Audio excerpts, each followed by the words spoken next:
नमस्कार दोस्तों, स्वागत है आपका आज की वीडियो में। पहली खबर की बात करें तो इंडिया और रसिया के बीच 5th जनरेशन फाइटर प्रोग्राम की कहानी काफ़ी पुरानी है, लेकिन लगता है अब एक नया फेज शुरू हो सकता है।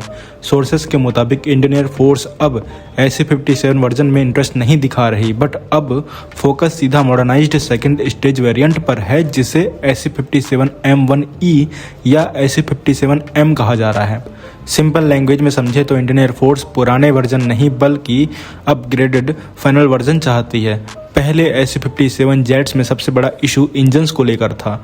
Interim engines sustained super cruise deliver नहीं कर पा रहे थे और उनके राउंड एग्जॉस्ट नोजल्स को स्टिल्थ के लिए वीक पॉइंट माना जाता था। तो SU-57M1E वेरिएंट में रिपोर्टेडली नए जनरेशन के इंजन्स लगे हैं जो 15-20% ज़्यादा थ्रस्ट देते हैं और मैक 1.6 तक एफिशिएंट सुपर क्रूज पॉसिबल बनाते हैं। इसका मतलब बेटर एक्सक्लेरेशन, शार्पर टर्न्स और क्लोज कॉम्बैट में एडवांटेज। साथ ही रीडिजाइन नोजल्स और इंजन स्ट्रक्चर रियर रडार और इंफ्रारेड सिग्नेचर को कम करने के लिए मॉडिफाई किए गए हैं। कॉकपिट साइड पर भी बड़ा चेंज बताया जा रहा है। मल्टीपल छोटे डिस्प्लेस की जगह एक वाइड एरिया डिस्प्ले दिया गया है, जिससे पायलट का ओवरलोड कम हो जाएगा। On board AI reportedly routine flight task का 80-90% मैनेज करता है, जबकि पायलट डिसीजन मेकिंग पर फोकस करता है। हेलमेट माउंटेड डिस्प्ले से 360 डिग्री सेंसर व्यू मिलता है, जिससे सिचुएशनल अवेयरनेस बूस्ट होती है। रडार सूट स्पेशली N036 बेलका सिस्टम को भी रिफाइन किया गया है।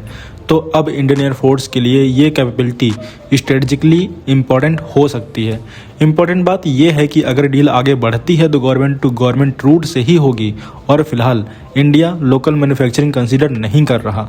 साथ ही इंडिया अपने AMCA प्रोग्राम पर भी हैवी इन्वेस्टमेंट कर रहा है, इसलिए कोई भी SU-57M1E purchase long term force planning के साथ ही अलाइन होना जरूरी होगा।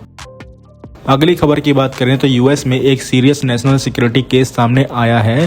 गेराल्ड एडी ब्राउन नाम के 65 साल के फॉर्मर US एयरफोर्स ऑफिसर को अरेस्ट किया गया है। एडी ब्राउन पहले F-35 फाइटर जेट के इंस्ट्रक्टर पायलट रह चुके हैं और उन्होंने 24 साल से ज़्यादा US एयरफोर्स में सर्विस दी थी और अब उन पर आरोप है कि उन्होंने बिना US गवर्नमेंट की परमिशन के चाइनीज़ मिलिट्री पायलट्स को ट्रेनिंग दी है।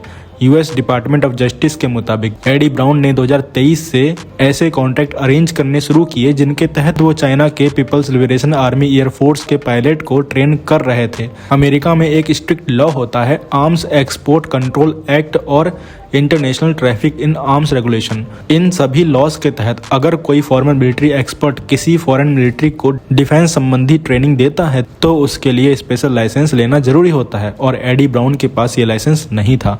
इन्वेस्टिगेशन के हिसाब से वो दिसंबर 2023 में चाइना गए और वहां उन्होंने साइमुलेटर सेशंस और ऑपरेशनल ब्रीफिंग कंडक्ट की। उन पर यह भी आरोप है कि उन्होंने US एयरफोर्स के ऑपरेशन मेथड्स और कॉम्बैट प्रैक्टिस के बारे में डिटेल्ड प्रेजेंटेशन दिए। अगर ये सब प्रूव हो जाता है तो ये एक नेशनल सिक्योरिटी रिस्क माना जाएगा। US ऑफिशियल्स का कहना है कि जब किसी एलिट फाइटर पायलट को US एयरफोर्स ट्रेन करती है तो उस पर हैवी इन्वेस्टमेंट होता है। Advance tactics, aircraft handling, combat strategy सब सिखाया जाता है। अगर वही नॉलेज किसी राइवल मिलिट्री को मिल जाए तो वो फ्यूचर कॉन्फ्लिक्ट सिनारियोज में डिसएडवांटेज क्रिएट कर सकता है। अथॉरिटीज़ का कहना है कि चाइना एलिजिडली नाटो और वेस्टर्न कंट्रीज़ के करंट या रिटायर्ड मिलिट्री पर्सनल को अप्रोच करता रहा है ताकि उनकी एक्सपर्टीज़ गेन की जा सके। एडी ब्राउन का करियर भी काफ़ी हाई प्रोफाइल रहा है। वो F-4, F-15, F-16, A-10 और F-35 जैसे मल्टीपल फाइटर प्लेटफॉर्म पर इंस्ट्रक्टर रह चुके हैं। इसी वजह से उनका एक्सपीरियंस हाईली वैल्यूएबल माना जाता है। अब केस कोर्ट में जाएगा और वहां डिसाइड होगा कि चार्जेस कितने स्ट्रांग हैं। तो आगे इन्वेस्टमेंट और कोर्ट प्रोसीडिंग्स डिसाइड करेंगी कि फाइनल आउटकम क्या होगा। लेकिन फिलहाल ये सब बहुत सीरियस और रिस्की इंसिडेंट होता है किसी भी देश के लिए। अगली खबर की बात करें तो इंडिया का indigenous stealth fighter project AMCA एक लॉन्ग टर्म प्रोग्राम है। अब डिस्कशन ये हो रहा है कि MK1 वेरिएंट का ऑर्डर बढ़ाया जाए ताकि प्रोडक्शन इकोसिस्टम स्ट्रॉन्ग बना रहे जब तक कि पावरफुल 120 किलोमीटर इंजन रेडी नहीं हो जाता। करंट प्लान के मुताबिक AMCA MK1 अराउंड 2034 से प्रोडक्शन में जा सकता है, शायद 8 एयरक्राफ्ट पर ईयर के रेट से। MK2 वेरिएंट जो नए 120 किलोन्यूटन इंजन पर बेस्ड होगा 2038 के आसपास सर्विस में आ सकता है। इंजन डेवलपमेंट एयरोस्पेस का सबसे कॉम्प्लेक्स पार्ट होता है और डिले का रिस्क हमेशा रहता है। इसीलिए इंडियन एयरफोर्स कंसीडर कर रही है कि एडिशनल 20 से 40 MQ-1 एयरक्राफ्ट ऑर्डर किए जाएं जो एग्जिस्टिंग GE के F414 इंजन यूज करेंगे। इस स्ट्रेटजी का फ़ायदा ये होगा कि स्टिल्थ और एडवांस्ड एवियोनिक्स वाली एयरक्राफ्ट ग्रेजुअली इंडक्शन में आती रहेंगी, प्रोडक्शन लाइन इनएक्टिव नहीं होगी, सप्लायर और स्किल्ड मैनपावर एक्टिव रहेंगे। जब MK2 रेडी होगा तब तक इकोसिस्टम मैच्योर हो चुका होगा। अगली खबर की बात करें तो आज के मॉडर्न बैटलफील्ड में सिर्फ मिसाइल और बॉम्ब्स काफ़ी नहीं होते। एनिमी रडार और एयर डिफेंस नेटवर्क को कंफ्यूज करना या जैम करना इक्वली इम्पॉर्टेंट होता है। इसीलिए India reportedly Israeli origin sky shield electronic attack pod consider कर रहा है। ये एक कॉम्पैक्ट पॉड है जो फाइटर एयरक्राफ्ट के नीचे माउंट होता है। इसका काम होता है एनिमी रडार सिग्नल डिटेक्ट करना और उन्हें जैम करना, स्पेशली सीड मिशंस में जहां एयर डिफेंस सिस्टम को सप्रेस करना होता है। स्काई शील्ड ऐसा वेस्ट जैमर यूज करता है जो गैलियम नाइट्राइड टेक्नोलॉजी पर बेस्ड होते हैं। ये हाई पावर और एफिशिएंट इलेक्ट्रॉनिक अटैक अलाउ करता है कॉम्पैक्ट साइज में।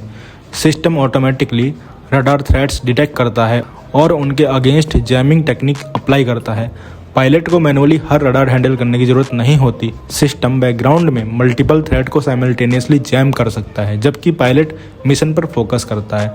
इंडियन एयरफोर्स के लिए इसका फ़ायदा फ्लेक्सिबिलिटी है और अगर स्काई शील्ड का इंडक्शन होता है तो इंडियन एयरफोर्स की डीप स्ट्राइक और कैपेबिलिटी काफ़ी स्ट्रांग हो सकती है। तो आप क्या कहोगे इन सब खबरों के बारे में? कॉमेंट सेक्शन में जरूर बताइए। मिलते हैं नेक्स्ट वीडियो में। Thanks for watching. जय हिंद, जय भारत।